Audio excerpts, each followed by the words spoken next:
my last question. What is your advice for us to learn mambo, and especially for the advanced dancers? Um, could you tell us what we should do? Well, I'm asked this question all the time, and I would have to say, as a dance teacher, I think anything in life that you're going to learn, the better teacher you find. Sometimes I tell students, research your teacher that you're about to study with, and kind of find out who are they, where they're from, what is their background, and what merits them to say, I want to study with so and so. Because you have students who are very, I think they're very wise, and they kind of really research and find out who's who, and they want to know if you have, let's say, it's like a resume. And you say, okay, why would I want to study, let's say, with Eddie Torres or with Tito Puente? You want to kind of know that you're going to put yourself in good hands, because a teacher can do a lot of good for a student, but a teacher can also do a lot of harm. You know, if you're in the hands of a teacher that really doesn't know correctly what he's teaching and is not imparting good knowledge, then instead of progressing, you could be regressing. So one of the things I always tell students is, search out and find yourself a teacher, and kind of don't be shy about finding out why you would want to study with this person. Outside of the fact that a lot of times I think people want to study with a teacher because they like the way they dance. But I've learned to know this, that you can be a great dancer and not be a great teacher. See, those are two different entities. So I basically tell students, try to really put yourself in the hands of a good teacher, and you'll have a better chance of not only learning properly, but later on these students become teachers, and you would like to think that they would continue to impart good knowledge, correct knowledge, and a teacher who really has a passion. I've been teaching since I was 16 years old, with no knowledge of technical knowledge of teaching, but I love to teach and I love to share.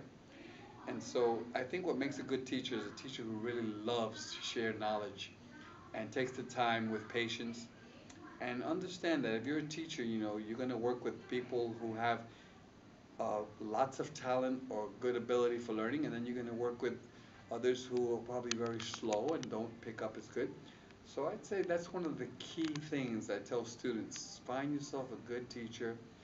And in my class, besides the fact that I love to teach, I like to have fun. I think if you have a good time with your students, it's like when I was in school, I remember there were teachers I would love to be in their class, because outside of learning what they were teaching, they will always make it fun. And I think when you're having a good time with your teacher, it just makes it that much more interesting, and I think it makes it more of an experience with a student, that he doesn't look at it like, oh, I got to go study this, but you want to create excitement about and enthusiasm about learning. And Maria is also wonderful like that. People just love to be in Maria, because Maria is such a humorous girl. She'll make fun of you from the moment you walk in. She says, you're walking out of timing. She says, you got to learn how to walk on time.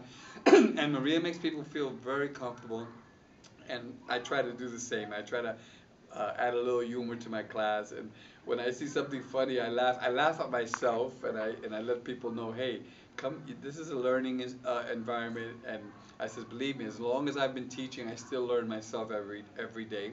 So once you make a student feel comfortable in that way, I think you're going to get more progress out of them, and they'll enjoy the experience along the way while they're learning. And then, of course, when today's salsa dancing has become very sophisticated. There's there's a great fusion, which I admire, because I was I think one of the first persons that started to try to implement other forms of dance into, quote, the mambo. So today, people ask me, even professional dancers, or dancers who are inspiring to be professionals, Eddie, what should I do along my training? Is there anything you can tell me that I should be doing in training and looking forward to become a better dancer? And I said, well, you know what? I'll tell you this. If I was young again, back in my teenage years and starting out, I would probably seek to study not only the typical form of Latin dancing or salsa, but I would probably enroll in classes and take hip hop. I'd probably study flamenco, which I happen to love and admire. I would probably take jazz. I would take, of course, dances that appeal to me, African dancing, Afro-Cuban dancing. I would probably do that because the one thing about this dance, as you can see, it's not just one influence. If you look at the dancers today, they're incorporating all of the different forms into their salsa. So you'll see on stage, or you'll see in some of these performances, dancers who are using ballet and very contemporary forms of dance. They're using jazz. They're using hip hop.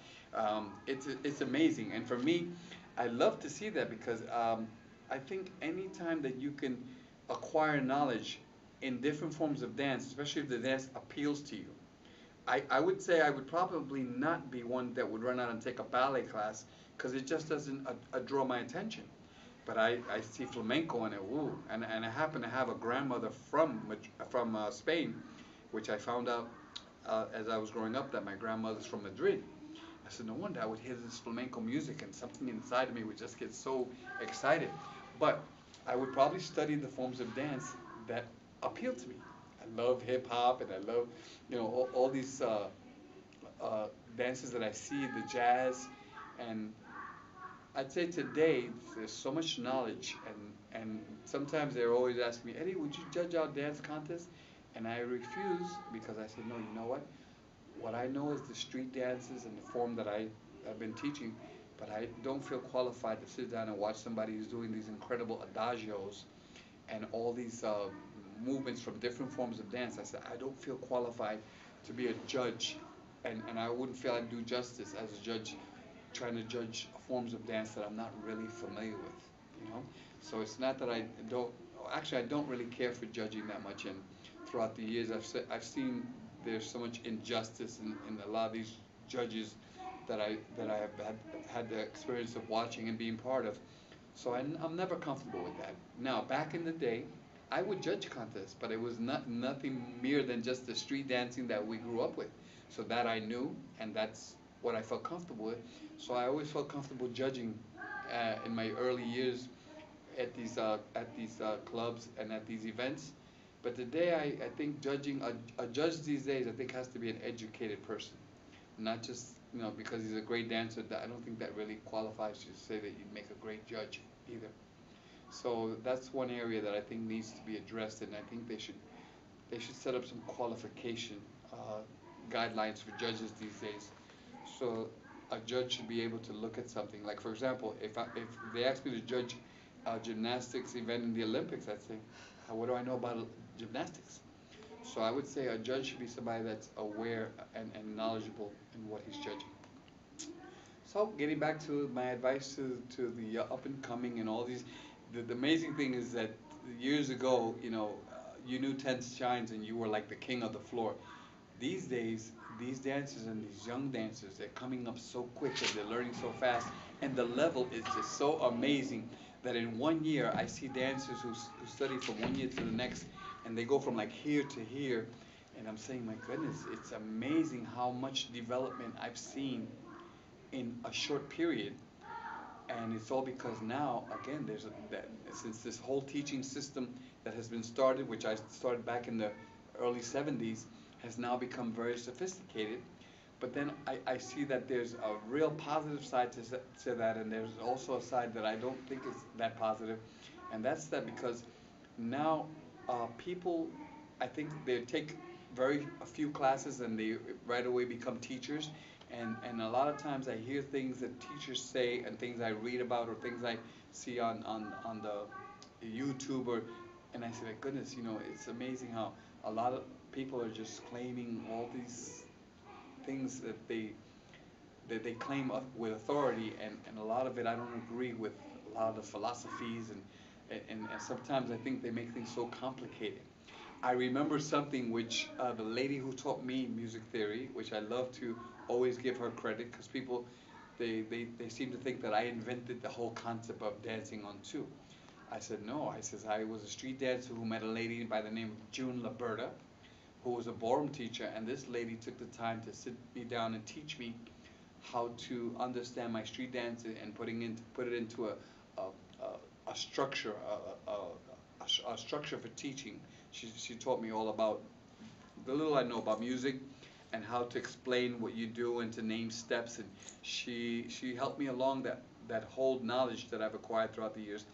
But she also said, Eddie, when you go to teach, before you start your class, look in the mirror and say this word to yourself. She said, say kiss right before your class every time you go to teach.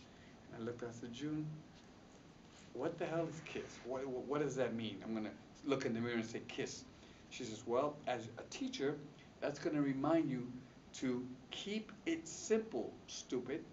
She says, so if you say that word as a teacher, you're going to realize that sometimes if you make things too complicated, you're going to, first of all, turn your students off, because I don't think people, they want to come and dance and they want to think it's going to be a fun experience. But if they have to have an IQ, and if you're going to make all this scientific presentation, you're going to turn them off. I says, it's like right now, I see that the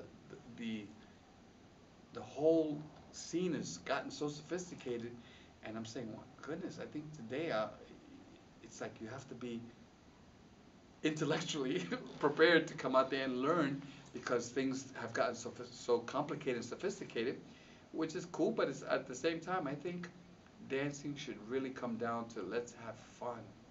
Let's get on the floor and not have to know trigonometry and physics to be able to get on the floor and move your body and have fun with the music. It's good, knowledge is good, but at the same time, if you're gonna go out there and if you came into a dance scene to have fun and you actually leave stressed out, or if it's so complicated that you feel like I'm not really enjoying this. And I come from a time where you go dancing simply to have fun, to meet girls, to socialize and have a good time. And so today, of course, there's a lot of great things happening, and there's that. But I also see that um, I think sometimes people are taking the fun out of it. And I think one of the things is because if you try to make the dance simply a scientific experience where you have to be very technical and you get so complicated, that it will tend to really take away the simplicity of let's go out there and let's really have fun. Thank you very much, Mr. Eddie Torres, and Mhm. I look forward to actually see you again in Hong Kong and also in the UK. Mhm. And thank you very much for all the good knowledges and the information. Thank you. Well, I just want to say I've had a wonderful weekend, and I'd have to say one of the key experiences I've had here, although I haven't gone out to see much of this beautiful city, but I had the opportunity of eating some delicious, delicious Chinese food yesterday, which will which will be a good memory for me to take back to New York. And I also say I've had a lot of fun, which I love to have fun when I'm teaching, when I'm on stage. I figure life is short, enjoy Thank you. it.